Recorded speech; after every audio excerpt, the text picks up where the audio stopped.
Oh, hey, fellow scientists. Mia taught me how to dance the Macarena last weekend.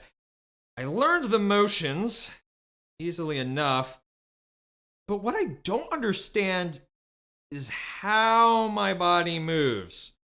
I mean, I can see how Mia's gears spin to turn her arms. What makes my arms turn? By the end of today's lesson, you'll be able to explain the functions and key components of the muscular and skeletal systems. You'll also be able to describe how these body systems work together to enable movement. Let's get into it.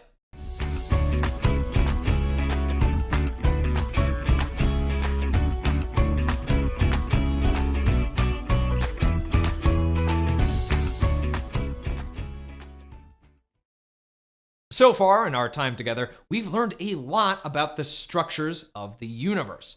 We know that atoms make up all matter, which includes cells, the building blocks of life. Cells join forces to create tissues, which combine to create organs. Organs work together to form body systems, which add up to a whole, multicellular organism. But how exactly do individual body systems work to build complex humans that can do things like juggle, play the slide trombone, or write poetry? To understand this, let's dive into one of the most fundamental body systems that gives us our structure and strength, the skeletal system.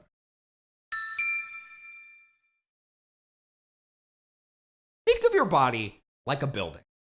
Just like how a building needs a strong frame to hold it up, your body needs a sturdy structure too. That's what your skeletal system is for your body. It provides the structure that keeps you upright, and it protects your internal organs. The skeletal system is made of three main parts: the bones, joints, and cartilage. Bones are the part you're probably the most familiar with. They're the rigid tissue that make up your skeleton, like the kind you may see as decoration around October.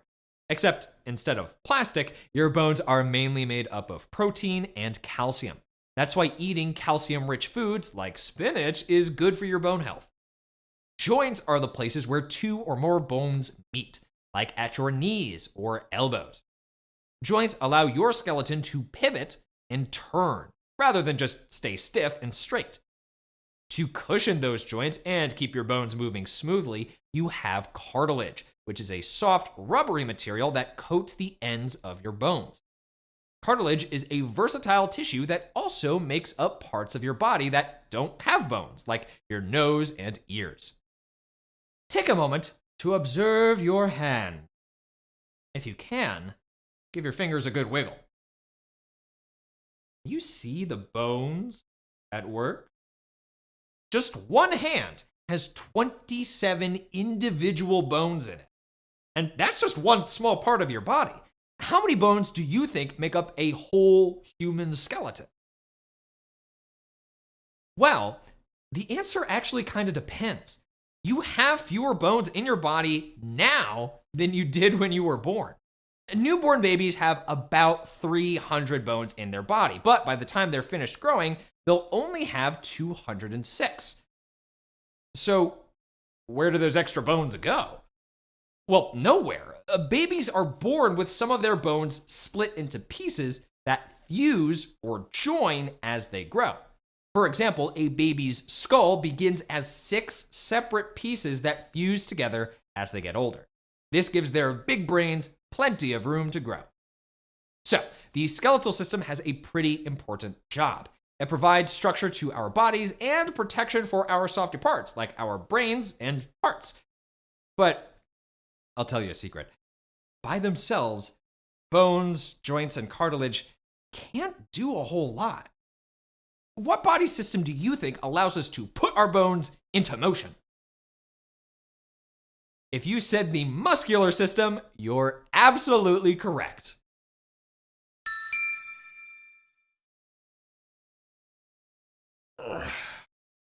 Don't mind me, just stretching my muscles. The muscular system, which is made up of all the muscles of the body, is what put our bones into motion. Muscles moving my skeleton are what allow me to do cool things like dance the Macarena, play soccer, and unicycle across a tightrope. Well, maybe someday. But muscles are important for a lot more than just athletic activities. Sitting up, blinking your eyes, and even smiling all require the use of muscles. But what even is a muscle? Muscles are actually a type of tissue, which we know are made up of specialized cells. Muscles Cause our bodies to move when the muscle tissue contracts and relaxes. You could feel this contracting and relaxing for yourself. If you can, find an item to grasp, like a stress ball or a water bottle. Place your other hand on your forearm. As your fingers move to grasp the object, you can feel the muscles in your forearm tighten. Your muscles are contracting to make your fingers move. But muscles contracting and relaxing by themselves aren't enough to get our bodies moving. How do you think they're able to move the different parts of our skeletal system? Record your thoughts in your guided notes. Muscle tissue is actually connected to our bones. Strong cord-like fibers called tendons attach the muscle tissue to our bone. Then the muscles contracting and relaxing can pull on our bones, almost like the strings of a puppet. With the teamwork of the muscular and skeletal systems, we could accomplish huge feats of strength and the most intricate shows of dexterity. In fact, these two systems work so closely together that they're often combined and called the musculoskeletal system. Clearly, our muscles allow us to do some really cool things. But did you know we're only in control of some of them? Some muscles are what we call voluntary muscles. These are the ones we can activate on our own. For instance, if I wanted to raise the roof, I could choose to do that. My brain sends a signal to my muscles to make it happen. However, some muscles are involuntary, so we don't have control over them all the time. Can you identify some? Let's freeze. Pause the video if it helps, but stay frozen. While you are doing your very best statue, what parts of your body are still moving? Did you notice any? Even when you're not trying to move your body, you have muscles at work. Your heart continues to beat and pump blood through your body. Your stomach continues to digest that snack you ate earlier, or maybe it's even growling for more. Your lungs also breathe without you telling them to. Unless you start to think about it too much. These involuntary muscles continue to operate in the background to keep us alive, so we can focus on more pressing things, like learning sweet dance moves. But now I really can't stop thinking about how I'm breathing. Please help distract me by reviewing everything we've learned today. The skeletal system is made up of our bones, joints, and cartilage. It provides support and protection to our bodies. Our muscular system is made up of all the muscle tissue in our body. Muscles contract and relax to cause motion. Together, the musculoskeletal system allows our bodies to move.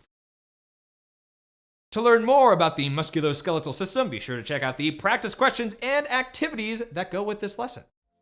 Now that I understand how my body moves, my dance routine just got a lot more fun. I think Mia's gonna teach me the mambo next. Remember, scientists, curiosity is the architect of discovery. See you next time.